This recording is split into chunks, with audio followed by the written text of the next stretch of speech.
In today's video, I'm going to show you how me and my team use Sellerboard in my six-figure online arbitrage Amazon FBA business. It is a great tool to understand your numbers better, which you need if you want to go to the next level. It's also a great tool to know which inventory you should actually replan, which ASIN you should actually replan, and it's a great sourcing tool as well, and I'm going to tell you why in a few minutes. Before we start, there's a link in the description for a 2-month free trial for Sellerboard, so go in the link in the description, get your free trial because it is a must-have tool, in my opinion, for Amazon FBA. So I'm going to show you how I use it in my online arbitrage business. Before I actually do, if you need help sourcing, there's a link for a free ebook in the description on which I detail you exactly how you should go about sourcing every single day to go to the next level. So get the ebook, it's free. And yeah, so join the Discord server as well, link in the description. And let's just dive into this video and dive into Sellerboard. So this is what the dashboards for Sellerboards looks like, okay? Pretty much, in my opinion, this is just a way better interface if you want to look at your sales. I do not even go to Seller Central anymore because I've just been using Sellerboard. I even use the app on my phone because you know it.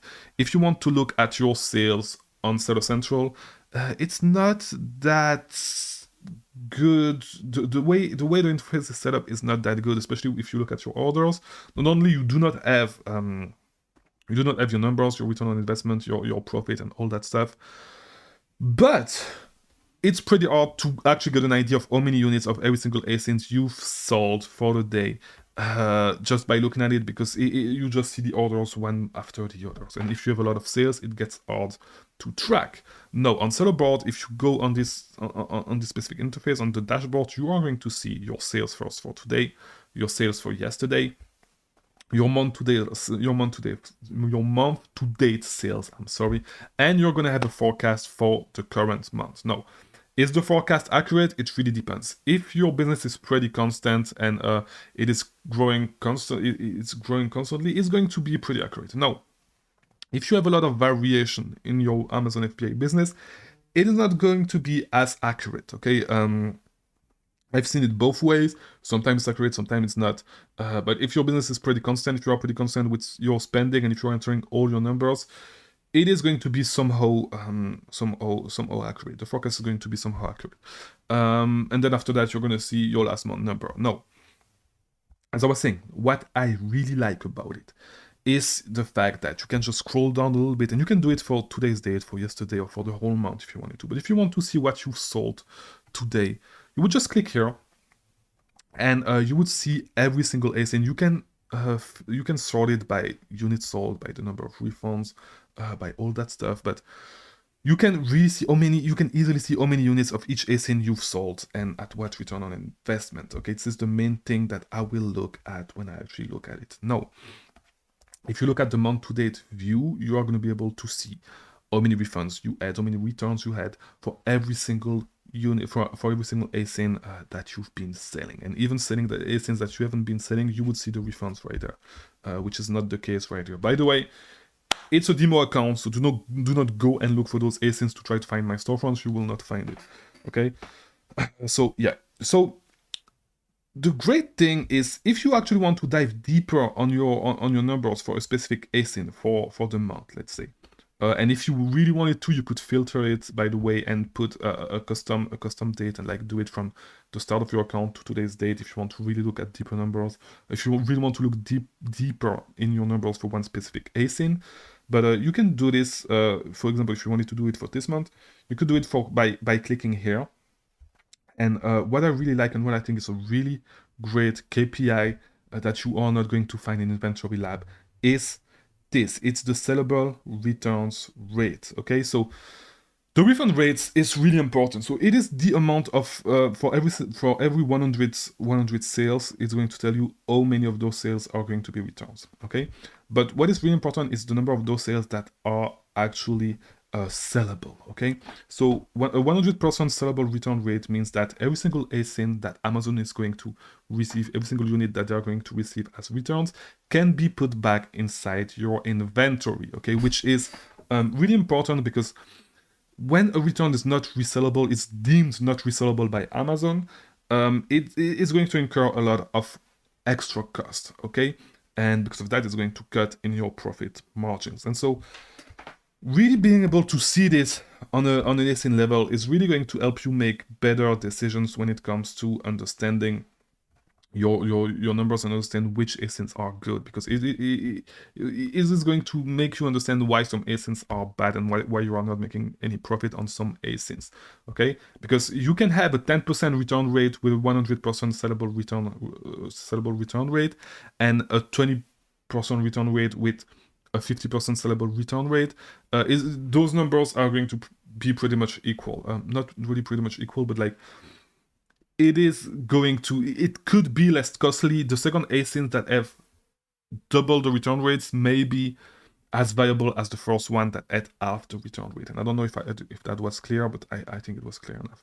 So yeah, this is something that I actually look at a lot. By the way, you can add your cost of goods sold, and the good thing with Sellerboard is that you can link it to QuickBooks, okay? So you can have all your numbers inside QuickBooks if you use this for your accounting, which is something that I'm going to do, because one of my resolutions for 2024 is to have better books for my Amazon business. Now, you can add your cost of goods sold by clicking right there on the cost of goods sold. There, you could also do it if you do it with purchase orders. You can actually, if you want to, create purchase orders and just add everything, like add all your numbers right there. I do not do it this way. We do not do it this way personally.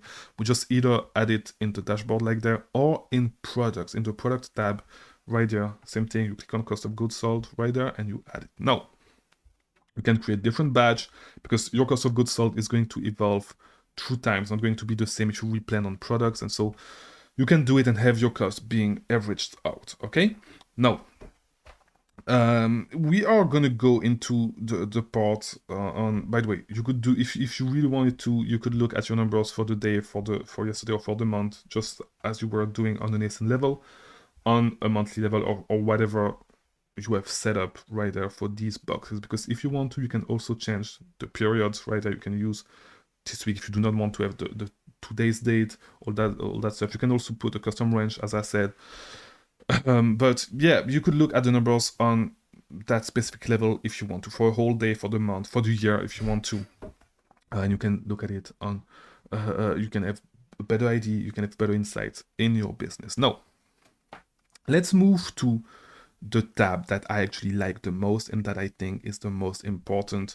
That is the most important on Sellerboard, okay? It's going to help you make so much more money, not only first because it is going to help you actually replan items and be more accurate with your replenish orders, and it is going to help you find ASINs that you forgot about if you haven't been using Sellerboard in the past. So it's this tab, in the inventory tab, you are going to click on Planner. Now, the reason it is so good is because it is going to pretty much tell you how much time you have to place your next orders and how many units you should actually order, okay? So let's scroll down a little bit. So for example, okay, we see that on this account, basically the jewelry packaging gift box is the fastest selling ASIN, I believe. So it's telling us that we have 47 days of inventory left for this specific ASIN, okay? And that we should place our next orders because we have 1,000 units ordered. We have, how much stock do we have? We have 1,613 in stock right now. So we pretty much have 47 days left of stock, and we have 287 days to actually place a new orders. It is doing those calculations based on, I think it's 90 days if we actually check here.